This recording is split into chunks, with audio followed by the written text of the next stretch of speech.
Ibu Siti Jubaide SPD atau program kelas 1, ke-6 tanya jawab, 7 penutup. Baik, acara selanjutnya kita mulai dengan doa yang dipimpin oleh Pak Yus Arifin SPDI. Kepadanya saya persilakan. Sebelumnya mari sama-sama kita berdoa, kita panjatkan mudah-mudahan acara ini tujuan dan maksud kita semuanya diridhoi dan diberkahi oleh Allah Subhanahu wa Ta'ala. Baik, lanjut acara ketiga yaitu sambutan Kepala UPTD SDN Sukatani 4 Ibu Nadi Hadene MPD. Kepadanya saya persilahkan. Bismillahirrahmanirrahim. Assalamualaikum warahmatullahi wabarakatuh.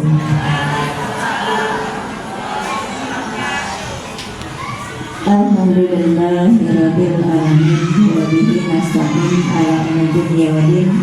Wassalatu wassalamu ala asyrofil anbiya'i wal mursalin wa ala alihi wa sahbihi ajmain. Amma ba'du. Yang saya hormati Dewan Guru SDN Sukatani 4 wabil khusus guru kelas 1. Kayaknya ngiung ya Bu ya. Izin pindah. Guru kelas 1 beserta operator dan pengurus pengembang kurikulum SDN Sukatani 4 Ibu Yuliana, serta yang saya hormati dan saya banggakan Bapak Ibu wali murid kelas 1A, B, C, dan D yang alhamdulillah pada kesempatan kali ini bisa berkumpul bersama dalam rangka kegiatan sosialisasi kurikulum merdeka.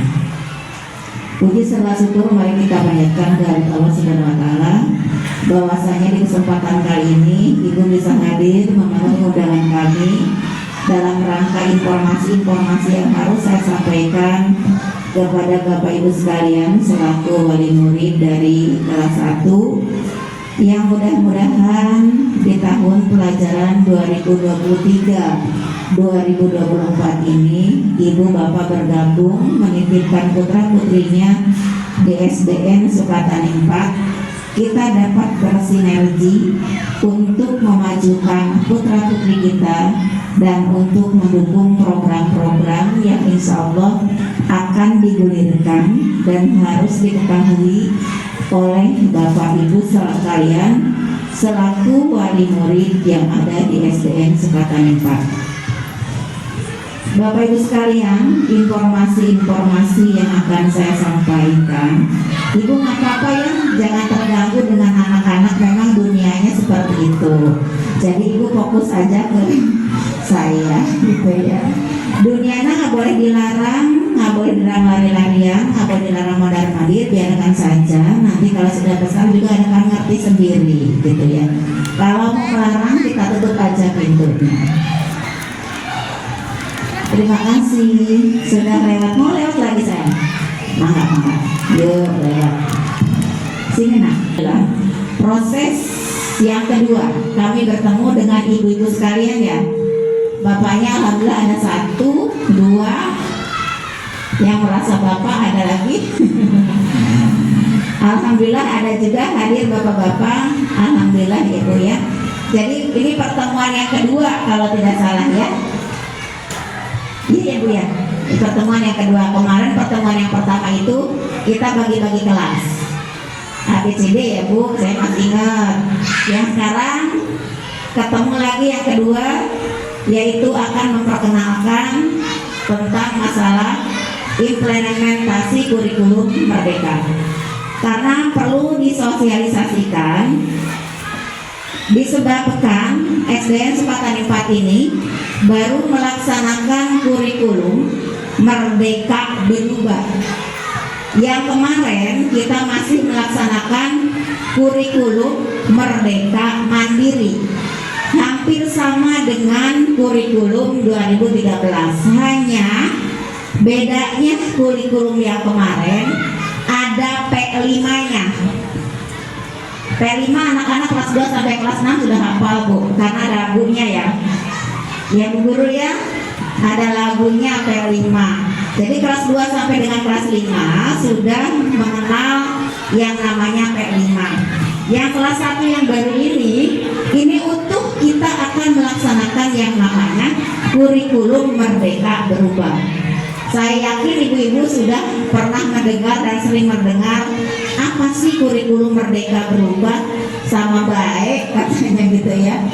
Tapi di sini kami sebagai pelaku pendidik yang ada di SD Sukatan 4, insya Allah apapun itu kurikulumnya dan apapun itu aturan yang memang datangnya dari kementerian, insya Allah akan kami laksanakan dan wajib kita laksanakan. Untuk pelaksanaan kurikulum ini sudah barang tentu kami tidak bisa bekerja sendiri, yang mana kami perlu mensosialisasikan kepada para orang tua agar kiranya program ini bisa mencapai sesuai dengan tujuan. Dukungan dan sinergi antara kami dan orang tua itu sangat diperlukan. Oleh sebab itu hari ini nanti akan dijelaskan lebih rincinya. Kami sudah percayakan kepada pengembang kurikulum, yaitu Ibu Yuliana. Kami punya 5 orang pengembang kurikulum di SD Sukatan 4, salah satunya adalah Ibu Yuliana. Nanti insya Allah akan memaparkan apa sih kurikulum merdeka berubah. Hal yang paling penting saya sampaikan kepada Bapak Ibu sekalian, yang pertama tadi tentang IKM, yang kedua tentang program-program yang insya Allah nanti akan dipaparkan oleh guru kelas 1-nya. Kami selaku pelaku pendidik yang ada di sini, mohon kiranya dukungan, motivasi, dan suasana kondusivitas pembelajaran siswa, mohon kiranya kami dapat dibantu oleh orang tua semuanya. Baik, terima kasih kepada Kepala UPTD SD Sukatan 4, Ibu Nadia Haryani MPD atas sambutannya. Lanjut, acara keempat yaitu materi 1 yang akan disampaikan oleh Bu Yuliana SPD mengenai implementasi kurikulum merdeka. Kepadanya saya persilahkan. Akan sedikit tentang pengenalan implementasi kurikulum merdeka. Jadi sebelum kelas 1 memasuki pembelajaran, ada baiknya orang tua harus memahami dulu kurikulum apa yang kita pakai terlebih dahulu. Jadi untuk tahun ini yang sudah disampaikan oleh Ibu Kepala Sekolah kita, bahwa di tahun ini kita baru memasuki kurikulum merdeka. Jadi untuk tahap pertama akan dimulai dari kelas 1 dan kelas 4. Seperti itu. Nah, kurikulum merdeka itu seperti apa? Mohon maaf Bapak Ibu, saya langsung aja karena waktunya ya. Mudah-mudahan semuanya tadi sudah diperkenalkan oleh pembawa acara dan Ibu. Nah, di sini ada filosofi merdeka belajar dari Ki Hajar Dewantara. Sebetulnya ini kita tidak usah bahas. Langsung aja, karena awalnya Bapak Menteri itu menerapkan kurikulum merdeka itu dari mulai filosofi Ki Hajar Dewantara. Tidak usah dilarang, karena memang itu adalah dunia anak-anak seperti itu. Oke, baik, kemudian langsung aja terus. Nah, lanjut. Ya, iya. Di sini adalah karakteristik perbedaan dari kurikulum merdeka dengan 2013. Jelas sekali di sini. Yang pertama adalah di kurikulum merdeka ini fokus pada materi esensial saja. Maksudnya materi esensial itu materi yang terpenting. Jadi tidak banyak kompetensi dasar yang harus dicapai oleh siswa. Jadi hanya beberapa saja. Dalam 1 tahun itu dikemas menjadi lebih sedikit materi bahan ajarnya, ya. Kemudian yang kedua, adanya profil proyek penguatan profil pelajar Pancasila yang dalam tahap pertama dan sudah kita laksanakan di tahun kemarin. Mungkin raportnya pun sudah keluar, karena memang P5 di 2013 itu sudah kita laksanakan. Cuma yang lebih akuratnya di kurikulum ini harus kita laksanakan semuanya dari kelas 1 sampai kelas 6. Kemudian project itu seperti apa? Jadi bukan hasil yang dicari oleh guru, menilai hasil karya siswa seperti apa, tetapi proses itu yang akan menggali kompetensi siswa.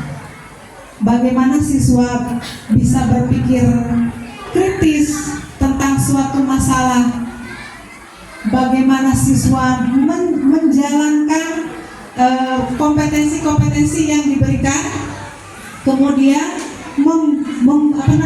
mendapatkan solusi yang terbaik dari permasalahan itu ditanamkan kepada siswa. Jadi siswa berpikir kritis di situ. Jadi bukan hasil. Oh ini nih hasilnya. Padahal dari rumah dibawa yang buat orang tua. Seperti itu biasanya ya.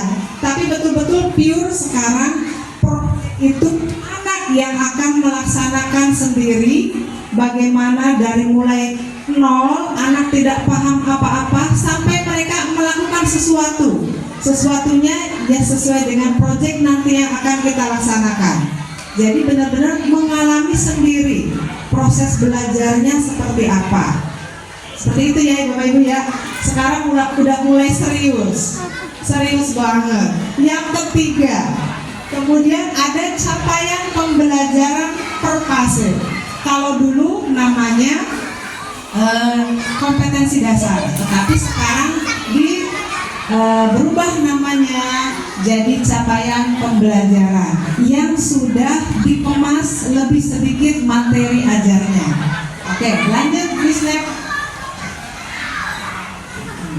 Nah kalau ini menilai iya, boro-boro itu yang dari belakang sono kelihatan ya, tapi masih mendengar.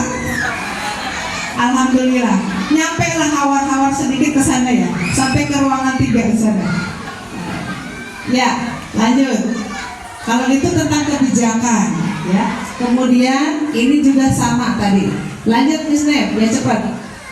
Terus, oke.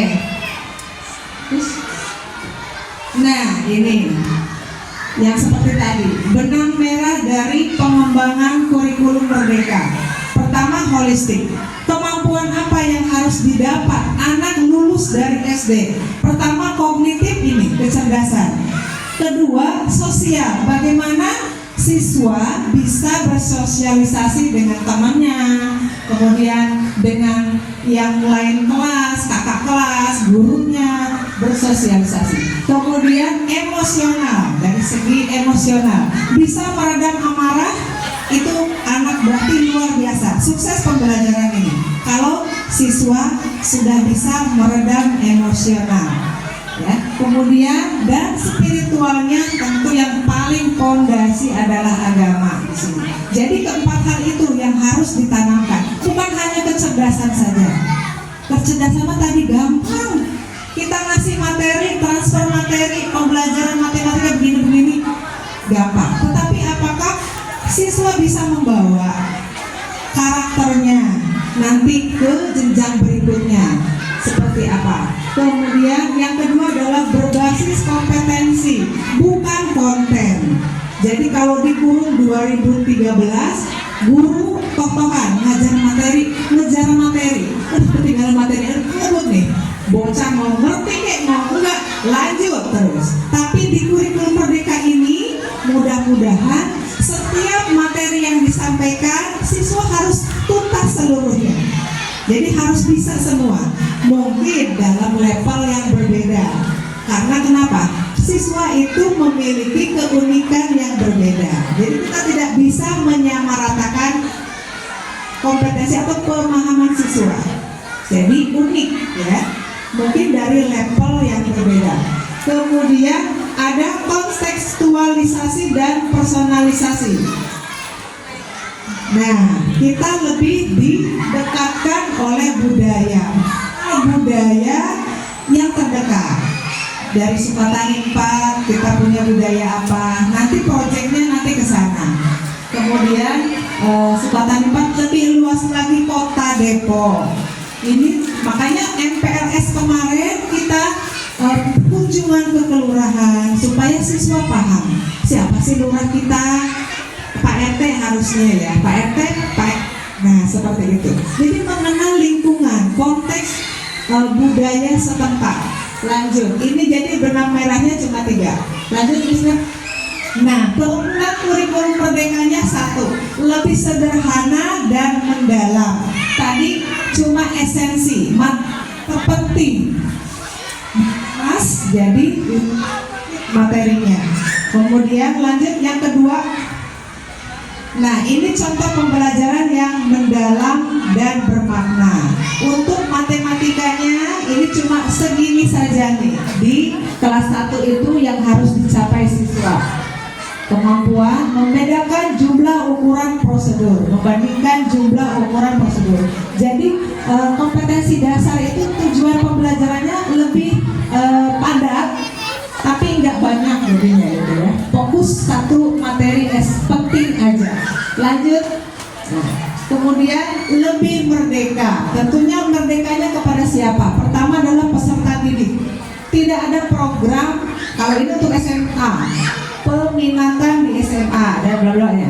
Kemudian gurunya mengajar sesuai tahap capaian dan perkembangan peserta didik. Sekolah pun memiliki wewenang untuk mengembangkan dan mengelola kurikulum dan pembelajaran sesuai dengan karakteristik satuan pendidikan. Jadi yang buat kurikulum adalah sekolah sendiri. Kalau dulu dari pusat.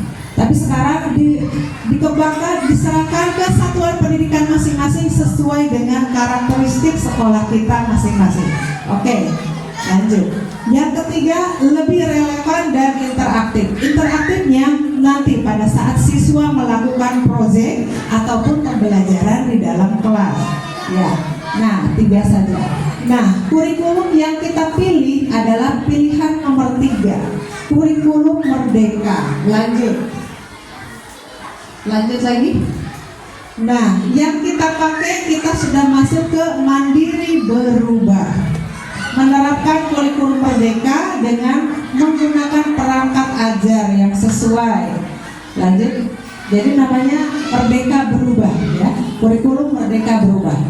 Nah, yang berbeda, yang mencoloknya adalah di mata pelajaran. Kalau dulu per tema, sekarang bukunya pun sudah per mata pelajaran dan dikemas lebih sedikit.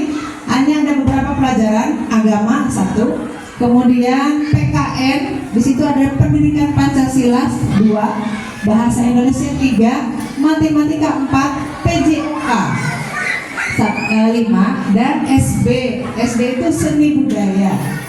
Jadi 5 pelajaran yang utama. Ditambah bahasa Sunda, bahasa Inggris itu pilihan dari sekolah kita ya. Nah, ditambah dengan P5. P5-nya kita ngambil jadwal untuk 1 minggu sekali dan dijadwalkan di hari Jumat, itu khusus untuk pembelajaran P5. Seperti itu. Kalau yang ini untuk kelas 4. Untuk kelas 1 seperti itu. Dari materi pelajaran pun sudah berbeda kemasannya ya. Bapak Ibu, dan dulu mah per tema, sekarang sudah per mata pelajaran seperti itu, dan lebih sedikit materinya, hanya materi yang penting atau esensial saja. Oke, nah kemudian untuk